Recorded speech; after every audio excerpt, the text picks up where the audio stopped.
Good, good. You're starting well. I see all these awards and stuff. Nice. I hate these things. I'm going to be honest with you. And I'm going to tell off when in a bad way. I'm going to get right up close. I was like, when you put a camera on me, I'm going to have to do like I don't know what version. She goes, the X-rated version? I said, no. No. How did we go all the way there? Maybe the PG-ish. Y'all do me a favor. Everybody, close your eyes for a second. Trust me on this. Close your eyes. Tell me how many exits are out of this room right now. Don't count. Three. Okay. You can open your eyes now. I don't want y'all falling asleep. I know how the day goes. Out there. We will only rise to the level of training to which we've achieved. What I'm saying by that is, heaven forbid, someone came in this room intending to do harm right here, right now. You know what's going to happen to the human brain, right? If you've heard me speak about it, you've heard me speak about it many, many times. If someone comes in this room and their intent to do harm, you guys are going to do one of three things. You're going to fight, you're going to flight, or you're going to freeze. If you have not taken the 3 seconds it takes when you walk in a room, look around, there's a strong possibility you're going to freeze. So, I used to say 21 days to develop a habit. Ask you guys for the next 21 days as you're moving your class around, look around. I did some research on that, and there's no real absolute as it relates. Some people, it's like 21. Matter of fact, I used to even make a joke. I was like, who's married or who's cops? I'm like, because regular people are 21, cops, we're like 42. And then I've got my firefighter people, and they're like 75. The water police, where's my water police spouses? Yeah. I used to joke about that, and then again, I started doing research. So I really don't know how, but the point being, I'm going to pick on you. I'm going to pick on you all the way through this thing, obviously. I'm really excited. So, yeah. Anybody, you know what? Let's do this. Anybody else married to a cop? Come on, cops and teachers. I'm not married. We know how this, yeah, but, I've already, hold on, Miss Levine. right over there. She stuck her hand up. Okay. But I did tell her I'm going to apologize for my brother in blue now. I promise you, being married to a cop has got to be probably the hardest job in the entire world. I assure you. Yes. Because, well, no, come on, firefighters, they get calendars, cops get donuts. No wonder we're in a bad mood. Really? They get calendars. But then again, we have ride-alongs and they have sleepovers, so it's okay. Point being, those who have lived with, worked with, been around a cop, you walk into a restaurant and the first thing, he's always got to sit how? With his back to the door, but there's always so much more than that. That's what we tell. That's what we tell our spouses or families because it's just the easiest story. We've already figured out that there's an exit here, there's an exit there, there's a non-traditional there. We know the kitchen's back here. We know that we can go through the kitchen because they always have a door. We've recognized that where we're going to put our family, how we're going to do it. And if he hasn't given you the speech yet, I'll give it to you now. You're going to laugh, but this is dead serious. I'm not laughing. My family, for as long as my kids can remember my wife, about once a year we have this conversation. My kids are grown now, but when they were little, we had this conversation. If something goes bad and we're out, when you dial 911, this is sad. This is truly a sad conversation. But if you dial 911, you make sure to identify that your dad's an off-duty police officer, what he's wearing, and he has a gun in his hand, so that as I'm running after somebody, they don't shoot me thinking I'm the bad guy. While you're dialing 911, I expect you to go the absolute opposite direction, whatever that may be, and we have this conversation. If it means going through that bank of windows over there, whatever. So the point being, during your school day, you guys are in charge of like 40 kids each or something. I don't know. The numbers keep getting bigger and different. Anyway, see, I can't even say this on video. I'm going to get in trouble. But the point being, you have that. But what about tomorrow's your new Friday, right? Tomorrow's Friday, sort of. So when all you guys are at Rancho Grande or wherever it is with your nice little Kenley shirts on and you've ordered your double grande salt, on the rocks. I'm sorry? Freaking inside out. No, we wore our Bedford shirts that day. See, now let's be clear. Everywhere I say that, the principal always jumps up and goes, we don't do that. I got news for you principals. I go to these restaurants. Yes, we see a lot of school shirts. Not my peeps. So what, you know what it is? We'll agree that it's probably your fan club that are wearing, maybe it's the tomball teachers wearing your shirts. Yep. How about that? We'll call it that. But when you're doing that, guys, do you realize that I just actually got a study, I was looking at a study today, and it was from the FBI, and it talked about in large-scale mass casualty events, the number one thing that occurs is people getting disoriented and not remembering or knowing where the exits are at. You know, and it's proven time and time again when we talk about situations that have happened in movie theaters and nightclubs, restaurants, hotels, where everybody, and that's my joke about the Peeps Week. You go to the Mexican restaurant, you come in the front door, you order your double. Well, I got news for you. Most people are going to try to go right back out the front door. People are creatures of habit. You don't believe me? Try to move one of your fifth graders from the seat they've been sitting in already. That's theirs. We're habit. But if we will break that mold just for a second, just when you walk in, take a second, look around. You know, these buildings, obviously no doors, no sheetrock, which is good, but no doors as well. Y'all do know that mod doors are actually, we're working on it. Hold on, y'all were the catalyst for the nice payphones, and I think most of the vestibule projects they're in place, and we're doing punch out on them. So that's good news. What So are we are phones? the door, the ding. What Dr. Champion referred to as the ding dong project. Oh, yeah, that was fun. Yes, yeah. So those are in place, but one of the things that's happened since last year with me speaking with you guys is that the state, sadly, you know, with Santa Fe and then a legislative session, there was a lot of legislation that went on. I fortunately got to spend, fortunately, unfortunately, I'm not sure which one it is, a lot of time in Austin working with legislators. So we got to help try to kind of mold some of Senate Bill 11 and what occurred.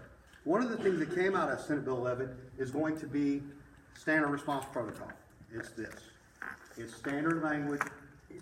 And I agree with this particular piece wholeheartedly for the fact that when I survey chiefs around the state, you know, I'm like, okay, if this happens, what do you call it? We call it a modified lockout, we call it a hold, we call it that, and there's confusion. So you could have Spring ISD, you know, imagine this, Precinct 4 constables cover Humble, Spring, Klein, Cy-Fair. Those deputies don't know what the language is because Spring may call it one thing, Cy-Fair another, Klein something else. You know, we had modified lockout, we had hold, I don't know what all we had. So this standardized language, I really, really appreciate that. It'll take a couple, 3 years. The unfortunate byproduct of that, or part of this, there's a few unfortunate pieces with it, and we'll talk more, but we've changed it from run, hide, fight to avoid, deny, defend. We've had to, for the standard language, they want us to change it. So for the next couple of years, I'm of the opinion, when we do drills, when we do anything, we're going to be run/avoid, hide/deny, those type. We'll hyphenate everything for a couple of years to get people acclimated to the change. Personally, I think run, hide, fight is the most common, easy language, but hey, they didn't let me, I was not on the floor and getting the vote that one. Something about elections, I don't know. Anyway, but one of the things, and we'll have to go through the standard response protocol video, and I'm going to tell you up front, if you guys remember my presentation, I usually pick fun at the other videos. Old habits die hard. There's things in here that I'll stop at certain points, and I'm going to talk to you about a few pieces along the way that we will not, because the beauty of it is at the very beginning it says this is to supplement or not to take the place of. I will tell you guys, I was in Corpus Christi at the Texas School Safety Center conference, and the gentleman who wrote the I Love You Guys piece, the Avoid, Deny, Defend, very sad situation. The gentleman's daughter was killed in a hostage barricade situation in Colorado a number of years ago. Very, very, very, I mean, God, as a parent, I can't even begin to fathom. Bad. The unfortunate piece is that they took those lessons from a hostage barricade and tried to put them into an active shooter. And quite frankly, an active shooter event is someone who walks into a door, place, arena, whatever, indiscriminately killing anybody and anything that they possibly can. that was a hostage barricade. So there's some things that gentleman and I, matter of fact, we were at choir practice. You know what I mean? And at some point, which was a huge compliment to us, at some point it was cordial, but it got a little louder. And so some other folks at choir practice, the director of the school safety center came over and put his arm around me. He said, "David, come on." And I said, "No," because I was calling BS on some of that. One of the standard response protocols talks about lockdown. I have 26 elementary schools without doors on them. Explain to me how I'm supposed to tell you to lock and hold up in your classroom. So it got a little out there, but the director, the thing that he said that was one of the greatest compliments to Klein ISD is he said, "David, you have to realize your district is an absolute anomaly when it comes to this." He said, with the amount of resources you guys put forth as it relates, because he knows that I come and speak with every.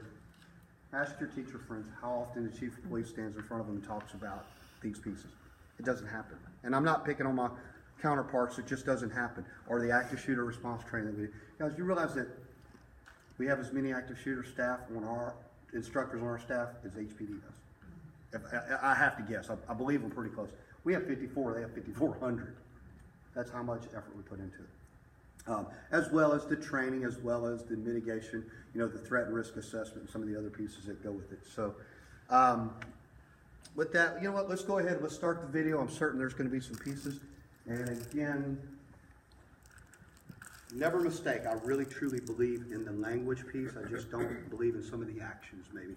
So I want to make sure we're clear about I don't want to change what we've been doing. The Standard Response Protocol, SRP, provides guidance for schools and responders to facilitate clear, consistent emergency response actions.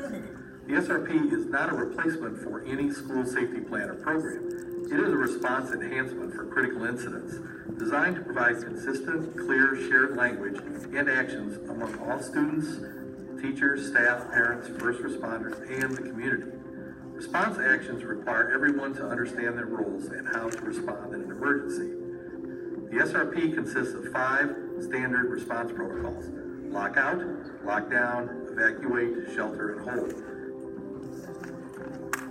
Lockout is announced when there is a hazard or threat outside of the building. This may be due to an emergency or police activity in the area, an unauthorized person, or a potentially dangerous animal on the grounds. The announcement for a lockout is lockout, get inside, lock outside doors. The action and directive are repeated. When a lockout is announced, teachers and staff assigned to exits will check for students immediately outside doors and bring them inside. We'll put a sign on the inside and the outside. No. Don't even get in that habit. Post-lockout signs. Why would they do that? It's to announce parents that the school's locked down. I got it, but no. The police officer at the front of this Secure building the will make sure doors. they know it's locked down. Assign multiple staff to each area to ensure all exits are covered. Don't look out the door, look at me. If you are outside the building, get in as quickly as possible or you will be locked out. You are not to leave the building, even if that includes going to classes in other buildings or leaving campus. Where possible, classroom activities would continue.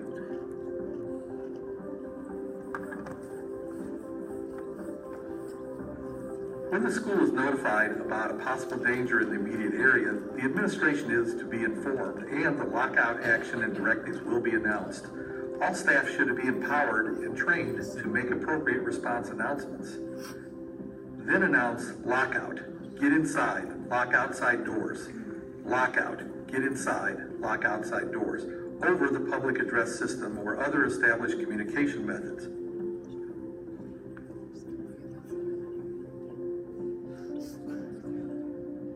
Bring in any students immediately outside.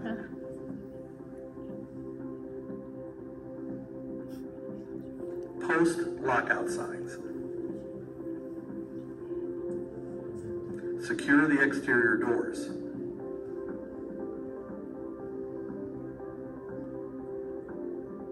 No one will be allowed in or out of the building.